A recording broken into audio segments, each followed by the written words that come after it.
Hey everyone. So this week we're taking a deep dive into the gold market. Sounds shiny. Yeah, it does. And we want to figure out where it's headed next week. Right. You've brought some really interesting analysis to the table. Yeah, I think it could get pretty exciting. Exciting in what way? Like, is it going to crash? Is it going to go up? Well, that's what we're going to try to figure out. Okay. I mean, will it be able to break through that $2,650 resistance level? I see. Okay. I mean, there's so much going on right now. You've got the Fed. Right. You've got what's happening with the US dollar.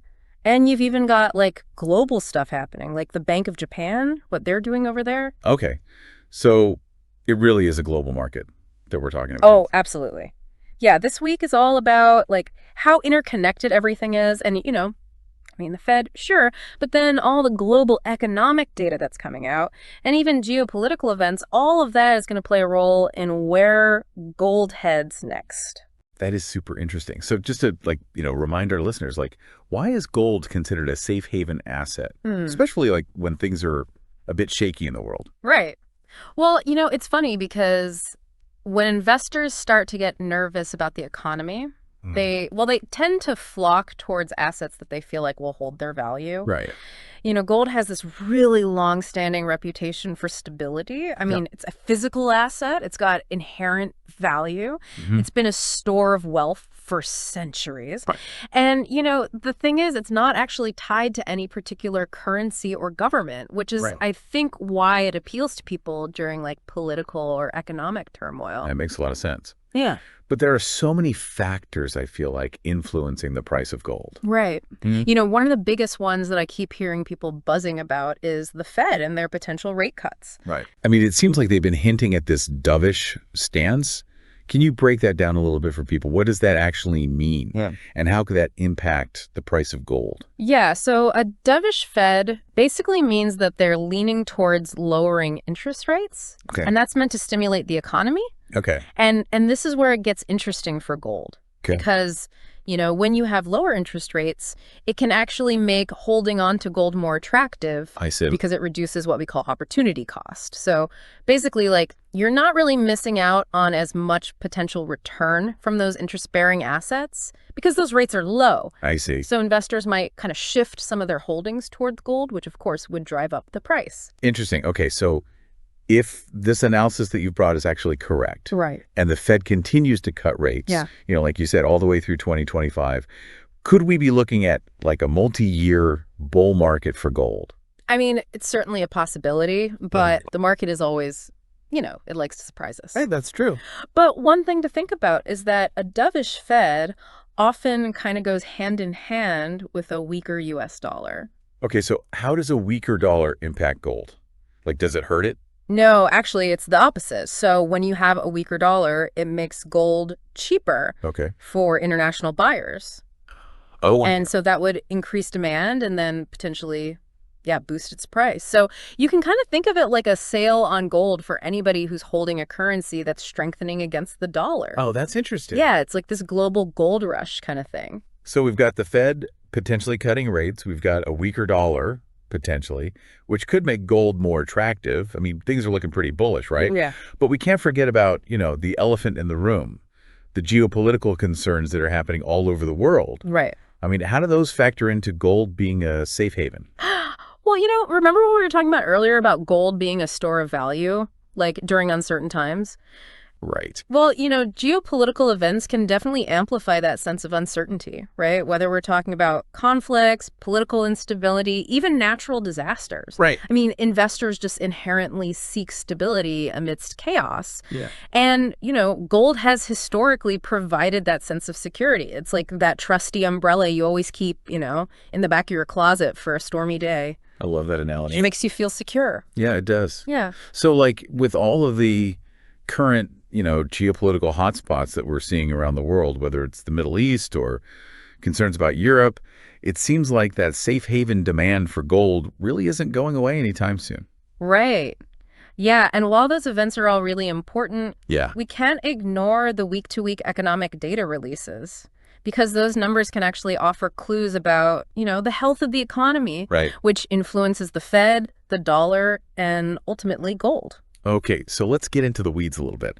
What economic data should we be paying attention to this week? Okay, so this week we've got key releases on U.S. retail sales, Okay. inflation metrics, and industrial production. Okay. So each data point, tells a different part of the story.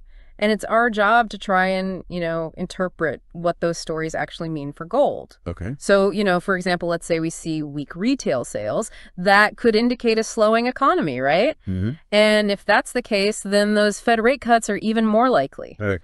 And remember, a dovish Fed is usually a good thing for gold.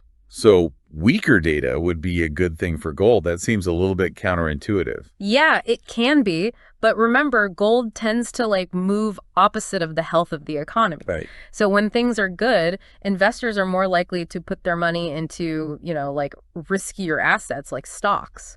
Makes sense. But when people start to get nervous about the economy, that's when gold becomes that safe haven. And that's when people rush to it. Right. That makes a lot of sense. But what about inflation? Doesn't rising inflation make gold more attractive? Traditionally, yes. But, strong inflation readings could actually make the Fed less dovish. I see. Because they might be hesitant to cut rates too aggressively if they're worried about inflation, getting out of control. Right. Yeah. So surprisingly, strong inflation might not be such good news for gold if it scares the Fed into holding back on those rate cuts. So the Fed and inflation, they're kind of playing this delicate game. And gold is right in the middle of it. Right, exactly. What about industrial production? What kind of impact could that have on gold? Well, think of industrial production as a way to, measure economic activity overall. Okay. So declining output could signal that the economy's weakening. Okay. Which, again, could benefit gold because investors tend to get more risk-averse when that happens. Right. They want that security. Exactly. So, okay, we've got all this economic data to sift through. We've got the Fed, the dollar, geopolitical events. I mean, it's a lot to keep track of. But you mentioned this thing before called technical analysis. Can you explain a little bit what that is and how that can actually help predict gold's movements? So you can think of technical analysis kind of like reading the market's body language. Okay. Through charts and patterns. So it helps us, identify trends, support and resistance levels, and potential breakouts or breakdowns. So instead of focusing on the why, why is gold moving, it focuses more on the what is the price action actually telling us? So if fundamentals are the logic of the gold market, then technical analysis is the emotion. Yeah, that's a great way to put it. Okay. Yeah, and just like with emotions, sometimes the market's actions speak louder than, the words. Right. I like that. So what is the market's body language telling us this week about gold? What are some of the key levels we should be watching? So the analysis you provided highlights strong support around $2,546 an ounce. Okay. So basically that means that historically buying interest has tended to increase around that price level, which, prevents it from declining further. But on the flip side, there's resistance up in that $2,649 to $2,660 range. Okay. And that's where selling pressure has historically come in. So think of it like there are walls. Yeah, at those levels. Walls. Yeah. And gold needs enough momentum to break through those walls in order for it to continue going up. Exactly. If it can break through that 2,649, 2,660 resistance zone. Yeah. Then the next major target would be $2,700. So it could be a big week for gold, but it sounds like those U.S. economic data releases are going to be super important because they could either confirm or deny this whole bullish outlook that we've been talking about. Absolutely, yeah. The fundamentals and the technicals are looking pretty positive, but those numbers could, throw a wrench in things if they come in much stronger than expected. Because remember, the Fed is watching, and if they see signs of, a really strong economy, they might rethink those rate cuts. It's like we're watching a financial thriller unfold. It is, yeah. In real time. Totally. So what do you think? What's going to be the most important day to watch this week? Well, Monday's going to give us a little taste of what's to come. Okay. Because we have the speech by the Bank of Japan governor. Okay. And some early industrial production data. But, really Tuesday, Wednesday, Thursday are going to be the main event. Right. Because that's when we get those U.S. retail sales and inflation figures. Yeah. Those are the ones that could really shift things. Of course, we can't rule out any, geopolitical surprises that could happen, at any moment. Right. Exactly. Always got to be ready for those curveballs. Always. Sounds like it's going to be an exciting week. It will be, definitely. And speaking of excitement, why don't we take a short break, let our listeners catch their breath, and then we'll come back and break down each day in more detail. Sounds good to me. So we'll be back in a few minutes to continue our gold market deep dive. Welcome back. Yeah. So it's amazing to me how many factors influence the price of gold in just 1 week. Oh, absolutely. It's like this financial chess match, right? Right. With all these pieces moving around the board. Yeah.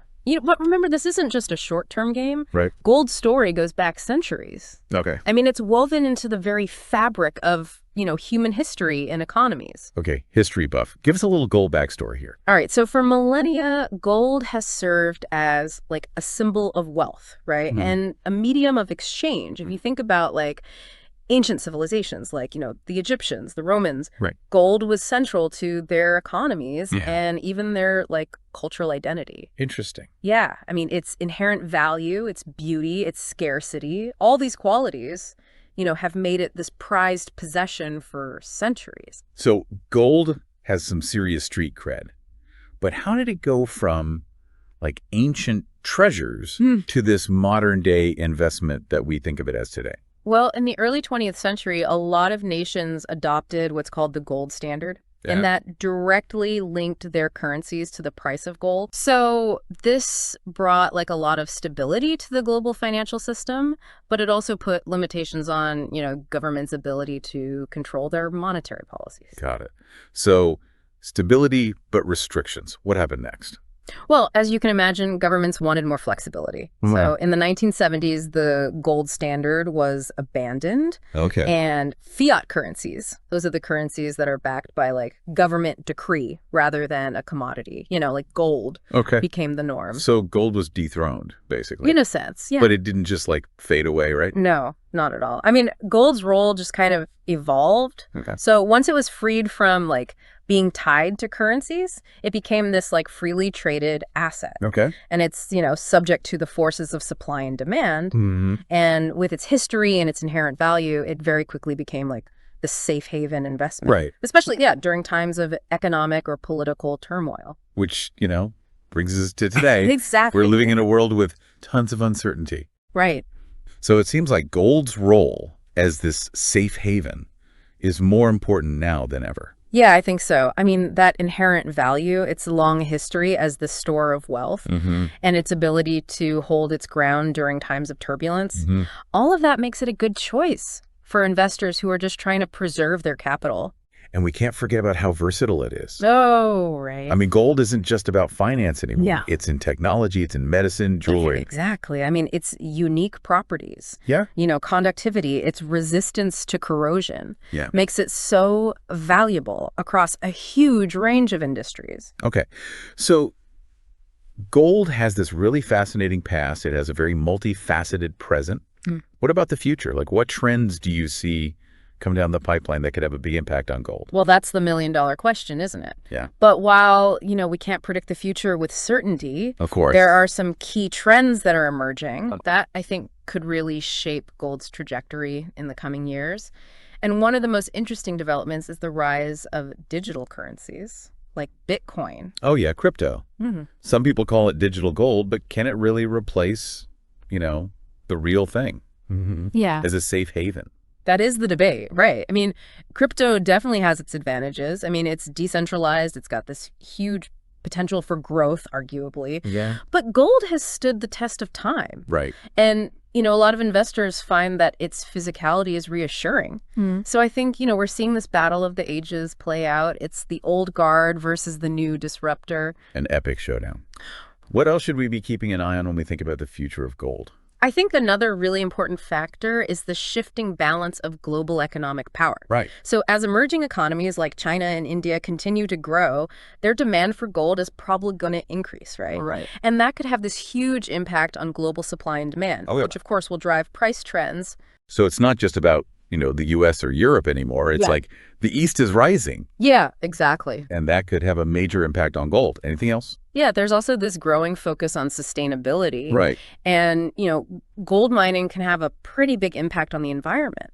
Yeah. So there's this increasing pressure to make sure that sourcing and production are done responsibly and ethically. Right. So, this could actually lead to a preference for, what they call green gold, which could potentially affect the value of gold that comes from sources that are not as environmentally conscious. So it's not just economics, it's also these social and environmental concerns that are going to be impacting the price of gold moving forward. Exactly. I mean, gold really is a reflection of our world, right? Right. It reflects our history, our economies, our values. Yeah. So as these things evolve, gold's story will evolve with it.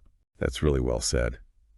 Okay, so we've talked about the big picture, but this deep dive is really about helping our listeners, navigate the gold market this week. Right. We've laid out the fundamentals, the technical landscape, but how can our listeners actually apply this knowledge to their own financial decisions? Well, that's the key, isn't it? We've talked about how these global forces might impact gold, but it's really about understanding what this actually means for, individual investors. So how do we bridge that gap between, global trends and like personal investing? What are the key things that our listeners should be thinking about? Okay, so I think the first step is really to just understand your own investment goals. Okay. And your risk tolerance. So, are you looking for short-term gains or are you in it for the long haul?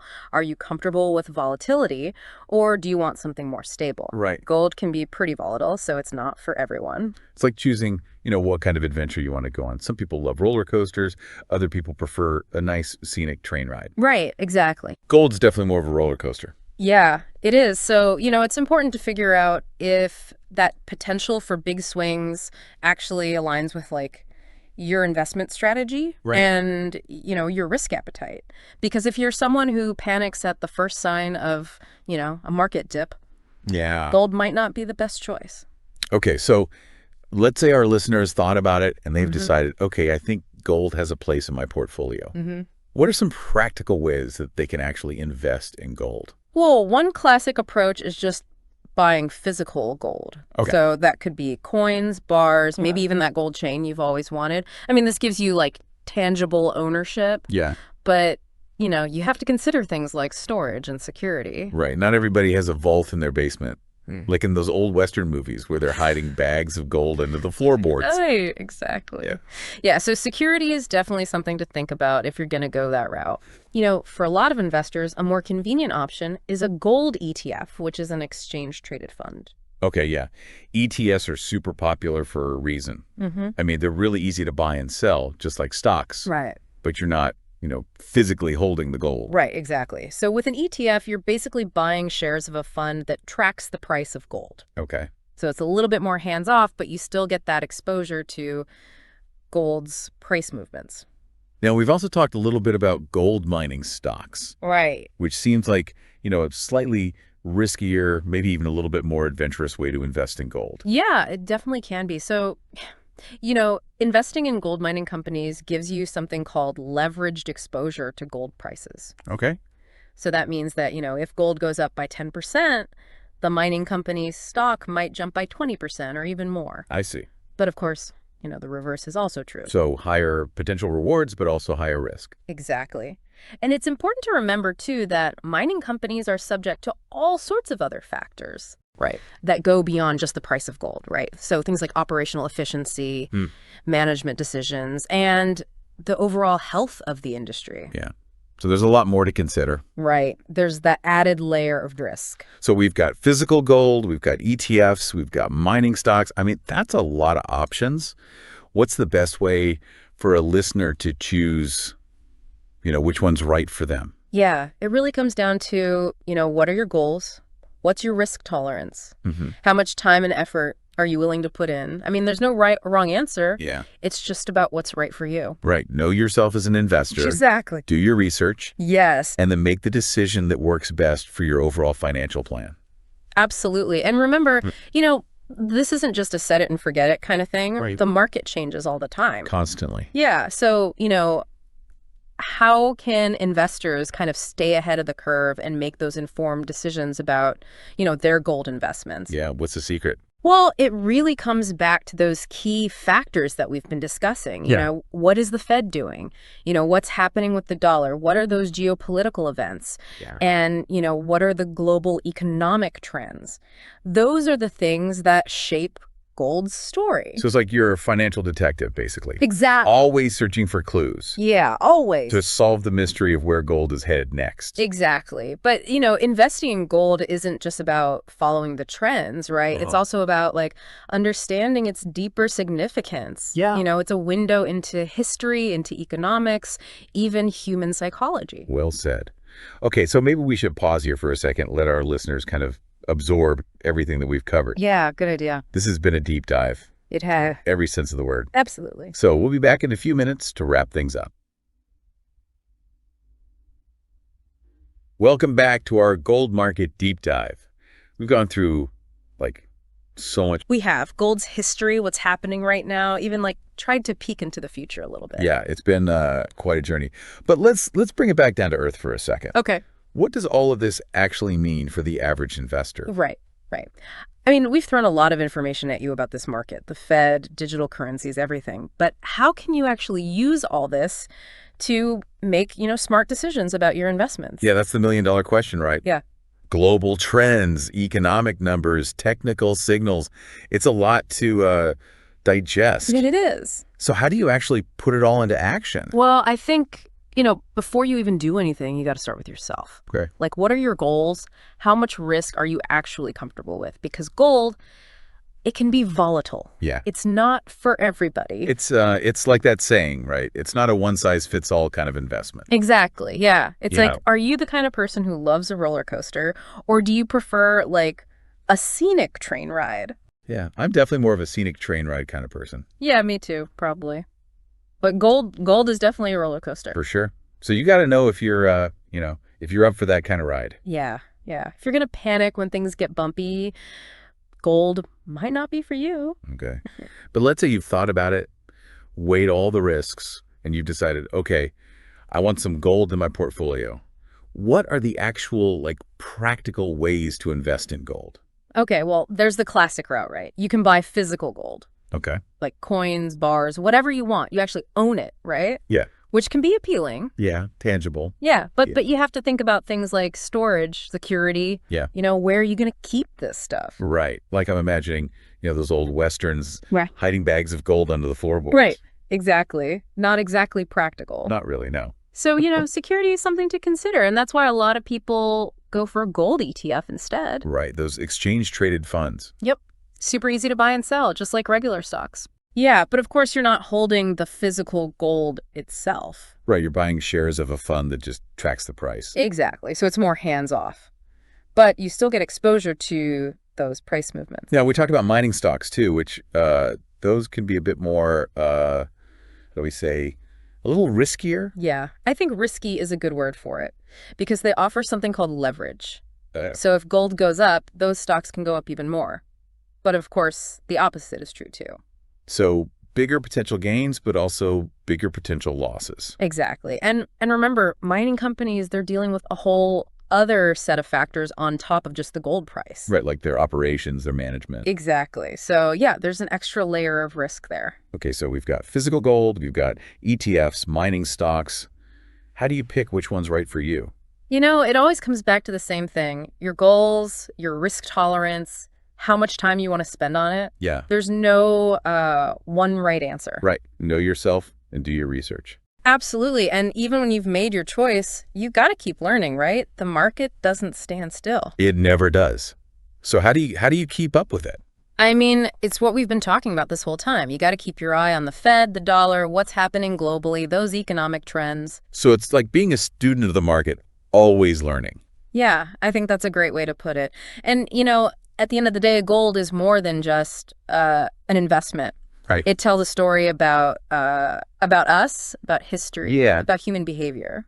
I think we've given our listeners a lot to think about. I hope so. It's been a real deep dive. Any final words of wisdom before we wrap things up? Just stay curious, keep asking questions. There's always more to learn in the world of gold. Well said. And who knows, maybe our listeners will strike gold with all this new knowledge. Thanks for joining us, everyone. Until next time, happy investing.